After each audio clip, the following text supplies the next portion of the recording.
দুর্গাপুর উৎসবের চতুর্থ দিনে জনসমুদ্র, সুরের মূর্ছনায় ভেসে গেল আবাল বৃদ্ধ বনিতা। বলিউডের জনপ্রিয় গায়িকা পলক মুছালের সুরের জাদুতে উষ্ণতা বাড়ল দুর্গাপুর উৎসবের আঙিনায়। চিত্রালয় মেলা ময়দানে তখন উষ্ণতার পারদ যতই নামুক না কেন, তাকে ডোন্ট কেয়ার ভাব দেখিয়ে উৎসবের চতুর্থ দিনে রেকর্ড ভিড়ে নজির গড়লেন শহরবাসী।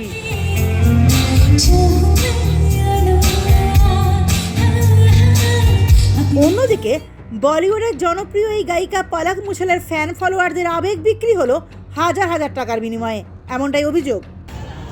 যে দুর্গাপুর উৎসবের ভিভিআইপি পাস 1500 টাকা, পলক মুছাল জাভেদ আলী ভিআইপি পাস 1000 টাকা, নর্মাল যারা জেনারেলে বসে তাদের জন্য 500 টাকা। নাম্বারটা দিয়েছে, নাম্বারটা আছে, দেখো এর মুখটা, দেখো না, এই নাম্বারটা সবাইকে লিখেছে। তোমাদেরকে কে বলেছিল এগুলো করতে? আমাকে বলেছিল, আমি জানতে পেরেছি এসে। আর তোমাকে কে বলেছিল? আমি তো বললাম আমার ইনচার্জ বলেছিল। কি না? ইন্দ্রনীল ঘোষ, সেটা আমি জানি না। টিকিট এখন একটা বিক্রি হয়। টিকিট বিক্রি করছিল। ভিভিআইপি 1500 টাকা, ভিআইপি 1000 টাকা, আর নর্মাল যারা জেনারেলে বসে ওরা জন্য 500 টাকা। কোথা থেকে করছিল তারা? এরা সব ভলেন্টিয়ার। তোমাদের আমাদেরকে বলা হয়েছিল ভিআইপি 1000, ভিভিআইপি 1500। কে বলেছিল? আমার বন্ধু বলেছিল, সুপতি মণ্ডল নাম বলে বন্ধু বলেছিল, আর ওকে বলেছিল ইন্দ্রনীল দা। কতগুলো কার্ড পেয়েছিলে তোমরা? আমরা কোনো কার্ড পাইনি, আমরা কোনো টাকা কালেক্ট করিনি। আমাদেরকে বলেছিল কেউ যদি জিজ্ঞেস করে তাহলে ওদের নাম দিতে, ফোন নাম্বার দিতে, আমরা কন্ট্যাক্ট করে নেবো ডাইরেক্ট। বিক্রির অভিযোগ করছে আপনার বিরুদ্ধে এই ভিআইপি আর ভিভিআইপি টিকিট। আপনি বিক্রি করছিলেন এই টিকিট? না, আমি বিক্রি করিনি। আমাকে যেটা বলা যায় আমি সেটা খালি বলেছি। আমি কে বলেছিল? আমাদের ইনচার্জ বলেছে। ইনচার্জ নাম কি? ইন্দ্রনীল ঘোষ। বিনামূল্যে পাস বিলি হলেও তা জোগাড় করতে না পেরে 500, 1000, এমনকি 1500 টাকা তো আজকের দিনে বিক্রি হলো সেই পাস।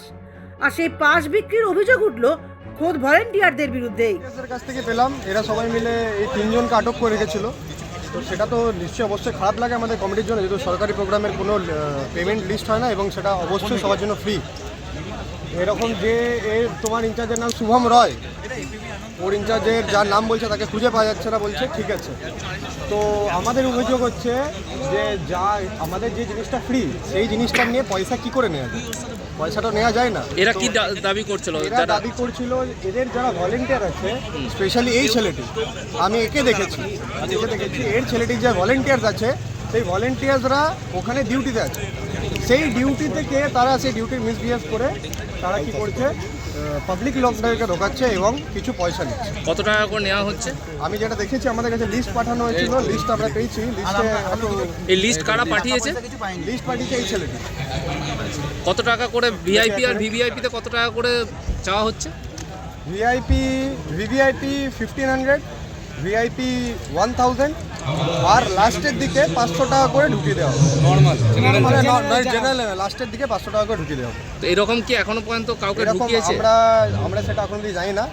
অবশ্যই এটা 3-4 দিন ধরে এই লিস্টটি চলছে। তাহলে নিশ্চয়ই দুর্গাপুরের মানুষরা তো উৎসব থাকে ভালো স্টার্সদেরকে দেখার জন্য, জিতকে দেখার জন্য, ফুটবলকে দেখার জন্য। তো সেই জিনিসটা এই ফ্রাইডে থেকে উঠিয়েছে, তো সেটা খুব খারাপ করেছে ইনি। তো আপনি তো ভলেন্টিয়ার এখানে? আমি ভলেন্টিয়ার ইনচার্জ। তো আপনারা কমিটিকে জানিয়েছেন এটা? হ্যাঁ, আমি কমিটিকে জানিয়েছি।